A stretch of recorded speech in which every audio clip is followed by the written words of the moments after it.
अस्सलाम वालेकुम दोस्तों, इनसाइड में मदफकर में खुशामदीद। जनाब, खेल के भी कुछ असूल होते हैं और खेल को उन्हीं असूल और ज़वाबत के तहत खेला जाता है। अगर एम्पायर कह देते हैं कि जनाब सीटी बजाता है, इशारा करता है कि जनाब गेम ऑन हो गई है, गेम स्टार्ट हो गई है, तो इसका मतलब ये है कि गेम ने स्टार्ट होना है। और जब एम्पायर विसल बजा देता है, जब वो खेल को रोक देता है या वो कह देता है योर टाइम इज अप, तो इसका मतलब ये है कि जनाब यहाँ पर खेल को रोक देना चाहिए। और जिस वक्त खेल को नहीं रोका जाएगा, एम्पायर के कहने के बावजूद, यानी योर टाइम इज अप के ऐलान के बावजूद, सीटी बजने के बावजूद, खेल रुकने के बावजूद, अगर खिलाड़ी मैदान में मौजूद रहेगा या कप्तान अपनी टीम को लेकर मैदान से बाहर जाने से इनकार कर देगा, तो फिर क्या होगा? फिर यही होगा जनाब के अंपायर जो है वो अपनी रिपोर्ट बनाएगा और रिपोर्ट बनाकर वो जो टीम है उसको नाअहल कर देगा या उसको कह देगा जनाब आप मैच हार गए हैं, सीटी बजा देगा कि जनाब मेरी तरफ से मैच क्लोज है, ख़त्म हो गई बात। और ऐसा ही होता हुआ हमें इस वक्त नज़र आ रहा है। इमरान खान साहब के लिए 1 नहीं, 2 नहीं, 3 नहीं, 4 नहीं, 5 नहीं, 20 मरतबा,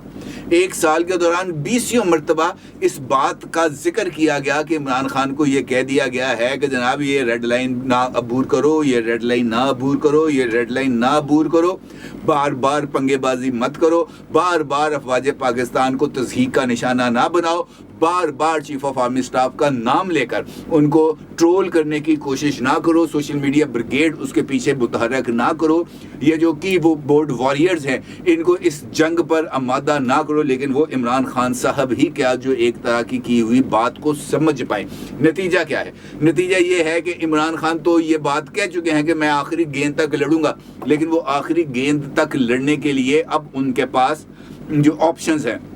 वो बहुत ही कम होती चली जा रही हैं और उनकी टीम के जो खिलाड़ी हैं वो एक एक करके इमरान खान साहब से दूर होते चले जा रहे हैं। और मुझे ऐसा लग रहा है, इस बात का इम्कान पैदा हो रहा है कि एक दिन इमरान खान साहब को ये बात समझ में आ जाएगी और वो खुद इस बात का ऐलान कर देंगे कि जनाब मैं भी पीटीआई को छोड़ रहा हूँ, अगर आप चाहें तो अपने लिए इस जमात का नया कायद मुंतखब कर सकते हैं। और अगर इमरान खान साहब उस वक्त जब उनको ये -1 की ऑप्शन दी गई थी, अगर वो उस वक्त इस बात को तस्लीम कर लेते, सियासत में से कुछ अरसे के लिए ब्रेक ले लेते, एक कायद बन जाते, एक रहनुमा के तौर पर, एक मुदब्बर के तौर पर पार्टी में बैठे रहते और वजारत उस्मा के ऊपर किसी दूसरे उम्मीदवार को बिठा देते, तो शायद इमरान खान साहब की पार्टी का आज ये आलम ना होता। ये इमरान खान साहब ही हैं जिनको योर टाइम इज अप का वाज़े और तो टोक अंदाज में पैगाम देना पड़ा और देने के बाद जो खेल है उसके ना सिर्फ रूल्स बदल गए बल्कि फिर इमरान खान साहब को झटके पर झटके लगते रहे। और आज का दिन इस हवाले से इमरान खान साहब के लिए एक तारीखी दिन है। तारीखी दिन इस वजह से कि इस मर्तबा उनका साथ छोड़ने वालों में वो लोग भी शामिल हैं जो इमरान खान साहब के डिफेंस के अंदर उस लेवल तक चले जाते थे जहां पर जाते हुए बंदे को 100 मरतबा सोचना पड़ता है। और डॉक्टर शीरी मज़ारी इसकी एक मिसाल है। शीरी मज़ारी साहिबा से, उनकी सियासी आइडियोलॉजी से, उनके इमरान खान साहब को डिफेंस करने में, उनको डिफेंड करने में आप 100 तरह का जो है उनके ऊपर इख्तलाफ कर सकते हैं, लेकिन इस बात के ऊपर कोई इख्तलाफ नहीं किया जा सकता कि डॉक्टर शीरी मज़ारी एक पढ़ी लिखी, एक ईमानदार या करप्ट खातून नहीं थी। और वो उनके क्रेडिट के ऊपर जो ह्यूमन राइट्स बिल है ये उनका एक बहुत बड़ा क्रेडिट है जिससे इनकार मुमकिन नहीं। और डॉक्टर शीरी मज़ारी साहबा के साथ जो गुज़िश्ता दिनों हुआ कि जनाब ज़मानत हुई कैंसिल, ज़मानत हुई कैंसिल, ज़मानत हुई कैंसिल, यानी ज़मानत होते साथ ही दोबारा अंदर, ज़मानत होते साथ ही दोबारा अंदर, और कल रात भी ऐसा हुआ। और फिर डॉक्टर शीरी मज़ारी ने आज इस बात का ऐलान कर दिया। ये बात उनकी समझ में आ गई कि नहीं, ये टाइम इज़ अप है। जब ये टाइम इज़ अप हो जाए तो फिर पीछे हटना ही समझदारी होती है। और फिर डॉक्टर शीरी मज़ारी साहिबा ने टाइम इज़ अप के बाद प्रेस कॉन्फ्रेंस कर दिया और उन्होंने सियासत से ही दस्तबरदारी का ऐलान कर दिया, ये कहते हुए कि अब मुझे मेरी सेहत, मेरी वालदा की सेहत और मेरी साहबजादी, हम तीनों को इस वक्त रेस्ट की ज़रूरत है। और ये रेस्ट सिर्फ और सिर्फ इस तरह मिल सकता है کہ سیاست سے ہی دستبرداری اختیار کر لی جائے. اس کے بعد جلیل چرکپوری شیخوپورہ والے, اس کے بعد مسرت چیمہ, جمشید چیمہ, شاہ محمود قریشی, فواد چودھری, فیاض الحسن چوہان اور 20 کے قریب ٹکٹ ہولڈرز عمران خان صاحب سے ایک ہی دن میں یعنی آج ہی کے دن میں معذرت کر چکے ہیں. اس کا مطلب یہ ہے کہ یہ جو وقت ہے یہ عمران خان کی مٹھی سے, یہ جو اختیار ہے یہ عمران خان کی مٹھی سے, یہ جو اس وقت کی سیاست ہے یہ عمران خان کی مٹھی سے ریت کی طرح پھسلتی جا رہی ہے. باقی لوگوں نے تو شاید کسی نہ کسی جگہ پر عمران خان صاحب کے لیے رواداری کا مظاہرہ کیا ہو جس وقت وہ اس بات کا اعلان کر رہے تھے کہ ہم عمران خان کے ساتھ اب مزید نہیں چل سکتے, لیکن فیاض الحسن چوہان نے اس بات کو بالکل ہی میں کہتا ہوں کہ ایکسپوز کر کے رکھ دیا, اور انہوں نے نہ صرف پارٹی چھوڑی بلکہ عمران خان کو بھی کپڑے اتار دیے. میں معذرت چاہتا ہوں یہ لفظ تھوڑا سا بےہودہ سا ہے, لیکن اس کے علاوہ اور کوئی ایسے الفاظ نہیں ہیں, کیونکہ جس طریقے سے فیاض الحسن چوہان نے آن اوتھ باتیں کی ہیں یہ وہ باتیں ہیں جن سے مفر ممکن نہیں ہے, انکار ممکن نہیں ہے. کیونکہ اگر وہ اس بات کا ذکر کرتے ہیں کہ زوم میٹنگ میں پارٹی ترجمانوں کو کہا جاتا تھا کہ فوج مخالف بیانیہ تیار کیا جائے, اور پھر یہ جو ترجمان ہیں یہ فوج مخالف بیانیہ بناتے تھے, پھر یہ جو پارٹی ترجمان ہیں یہ فوج مخالف بیانیہ بنا کر اس کو سوشل میڈیا پر سپریڈ کرتے تھے. سوشل میڈیا پر سپریڈ کرنے کے لیے ان کے پاس بوٹس بھی موجود تھے اور فیک اکاؤنٹس بھی موجود تھے, اور اس کے علاوہ ان کے پاس ایسے لوگ بھی موجود تھے جن کی لاکھوں کی تعداد میں فالوئنگز تھی, اور پھر وہ اس چیز کو آگے پھیلاتے ایک پورا ماحول بنا دیتے تھے کہ جناب عمران خان ہے تو سب کچھ ہے, اور اس وقت یہ جو فوج ہے یہ عمران خان کی دشمن ہے, بلکہ یہ عمران خان کی دشمنی میں پاکستان دشمنی کری ہے. اس طرح کا ماحول بنایا جاتا تھا. پھر انہوں نے اس بات کا انکشاف کیا فیاض الحسن چوہان کو کہ 1 مئی کی جو ریلی تھی یہ ریلی اس وجہ سے نہیں تھی کہ چیف جسٹس کے ساتھ اظہار یکجہتی کرنا تھا, یہ پریکٹس ریلی تھی. یہ جو ہیں فیاض الحسن چوہان صاحب نے اس بات کا انکشاف کیا کہ عمران خان صاحب کی گرفتاری عمران خان کے اپنے ہی کسی پلان کے مطابق تھی, اور ان کو اس بات کا اندازہ ہو رہا تھا شاید کہ میری گرفتاری اب کچھ زیادہ دور نہیں ہے, لہٰذا جن روٹس کے اوپر انہوں نے جانا تھا انہوں نے ان روٹس کے اوپر جا کر لوگوں کو باہر نکال کر یہ تاثر دینے کی کوشش کی کہ میری گرفتاری کی صورت میں آپ لوگوں نے باہر نکلنا. اور فیاض الحسن چوہان کہتے ہیں کہ 6 مئی کو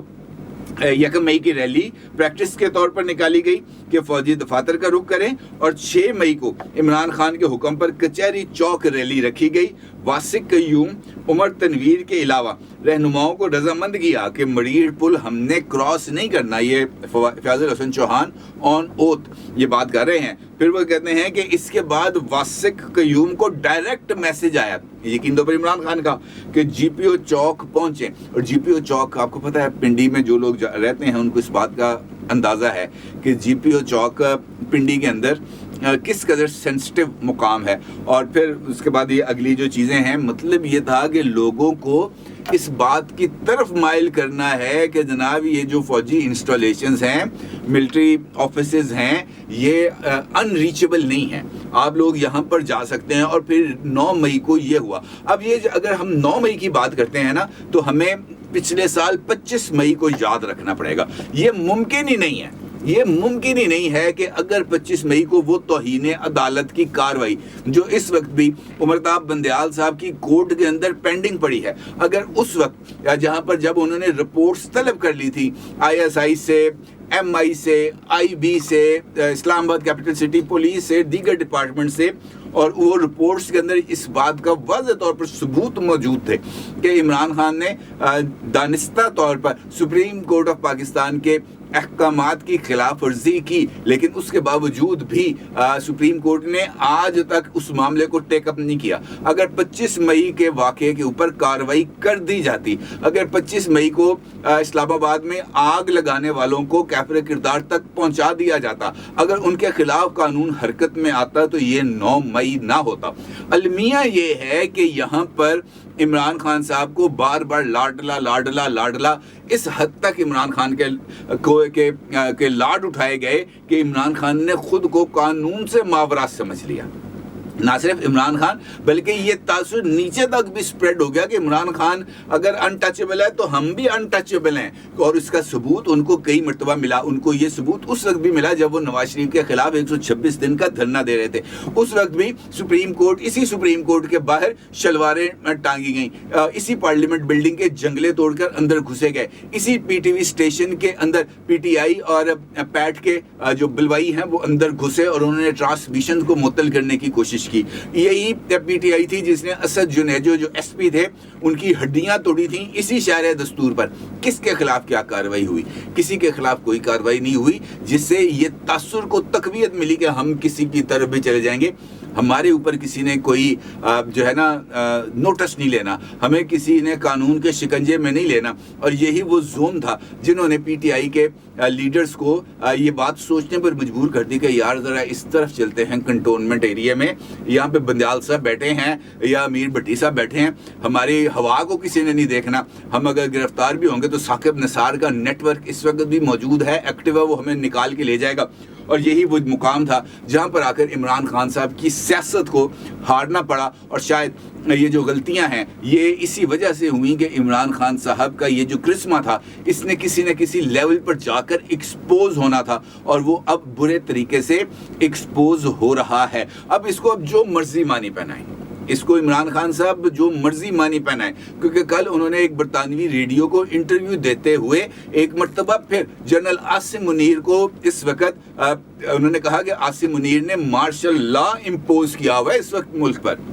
बरतानवी रेडियो को इंटरव्यू में ये इमरान खान ने ये बात की है। इसका मतलब ये है कि इमरान खान का बयानिया इंटरनेशनल कम्युनिटी के लिए कुछ और है और लोकल कम्युनिटी के लिए बिल्कुल मुख्तलिफ है, और वो इसी बयानिए के कॉन्फ्लिक्ट के दरमियान अपने आप को प्ले कर रहे हैं। और मैंने पिछली वीडियो के अंदर आपको इस बात की मिसाल दी थी कि कल जो उन्होंने स्पेस की थी ट्विटर के ऊपर, तो वहाँ पर उनसे जब अल-कादिर ट्रस्ट के हवाले से सवाल पूछा गया तो इमरान खान ने कहा कि देखें मेरे खिलाफ मुकदमा क्या बनाया कि मैं पाकिस्तान के नौजवानों को नबी करीम हज़रत मोहम्मद सल्लल्लाहु अलैहि वसल्लम की सीरत पढ़ाने के लिए यूनिवर्सिटी बना रहा था। अब ये बात इस हद तक तो दुरुस्त है कि वो यूनिवर्सिटी बना रहे थे, लेकिन उसके पीछे कवाकब क्या थे, उसके पीछे हालातों वाक़यात क्या थे, उसके पीछे पॉलिसी एंड प्लानिंग क्या थी, वो बिल्कुल ही एक मुख्तलिफ सिचुएशन को उसकी अक्कासी है। और अल-कादिर ट्रस्ट केस तो ओपन एंड शट केस है, क्योंकि ये तो ज़मीनों का मामला है, ज़मीनों की मुंतकली का, ज़मीनों की ट्रांसफ़र का, रजिस्ट्री इंतकाल का, ये तो तमाम चीज़ें डॉक्यूमेंटेड एविडेंसेस मौजूद हैं। एनसीए से जो पैसे आए उसका भी एविडेंस मौजूद है। वो जो सुप्रीम कोर्ट के मलिक रियाज के अकाउंट में गए जहाँ पे वो अपना जुर्माना जमा कराता था, रिकॉर्ड पर मौजूद है। तो इसका मतलब ये है कि यहाँ पर तो कोई चीज़ ढकी छुपी नहीं है। मसवे इस बात के कि वो एग्रीमेंट को उस वक्त की फेडरल कैबिनेट से क्यों छुपाया गया। अब अगर मैं आपको ये बात कहूँ कि इमरान खान साहब के लिए इस वक्त सबसे ज़्यादा ख़तरा किन लोगों से है, मैं आपको बताऊं कि मेरी नज़र में इमरान खान को सबसे ज़्यादा ख़तरा उन लोगों से है जिन्होंने उस कैबिनेट मीटिंग के अंदर इख्तलाफ किया था इमरान खान साहब से, और उन्होंने ये सील बंद लिफाफा जो अल-कादिर ट्रस्ट केस और ये मलिक रियाज साहब की नेशनल क्राइम एजेंसी के जो 190 मिलियन पाउंड्स के हवाले से था, उसके ऊपर एतराज़ किया था। इमरान खान साहब को इस वक्त उनसे डरना चाहिए। और वो कौन लोग थे? वो थे फैसल वाउडा, वो थे फवाद चौधरी, वो थे शीरी मज़ारी और वो थे शेख रशीद। ये वो चार लोग थे जिन्होंने उस सारे के सारे मामले पर एतराज़ उठाया था, और इनमें से 3 लोग ऑन रिकॉर्ड एक से ज़ायद मरतबा ये बात कर चुके हैं। उनमें शीरी मज़ारी हैं, फैसल वाउडा हैं और फवाद चौधरी हैं। फवाद चौधरी ने तो अभी रिसेंटली मतीउल्लाह जान के साथ एक